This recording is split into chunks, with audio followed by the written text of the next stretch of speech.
시중에서 팔리는 생리대 거의 모든 제품에서 발암성 물질이 검출됐습니다. 3년 전 식약처가 조사한 결과를 다시 분석한 결과인데 당시에는 검출은 됐는데 이게 얼마나 많은 제품인지는 따로 밝히지 않았다가 이번에 공개가 된 겁니다. 당장 시민들은 속았다는 반응인데요. 이호진 기자가 전문가들에게 이게 몸에 어떤 영향을 주는 건지 물어봤습니다. 이거 더 이상 믿을 수가 없구나. 제가 면생리대 따로 알아봐서 사는 게 나을 것 같다고 생각했어요. 아무래도 매번 이렇게 꼭 써야 되는 거니까 이제 뭐 어떤 걸 써야 될지 고민도 되고 이제 믿을 게 없다는 생각이 들었어요. 디클로로메탄, 핵산 모두 생식 독성과 발암성이 높은 것으로 알려진 화학 물질입니다.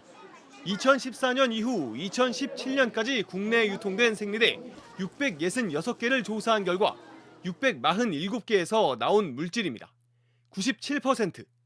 사실상 거의 전 제품에서 해당 물질이 나온 겁니다. 벤젠 등 1급 발암 물질은 165개에서, 스티렌 등 생식 독성 물질은 639개에서 나왔습니다. 해외 직구 생리대 25개에서도 발암 물질과 생식 독성 물질이 검출됐습니다. 당시 식약처는 문제가 없다는 입장이었습니다. 이들 물질이 검출은 됐지만 기준치를 만족해 인체에 유해할 정도가 아니라는 겁니다.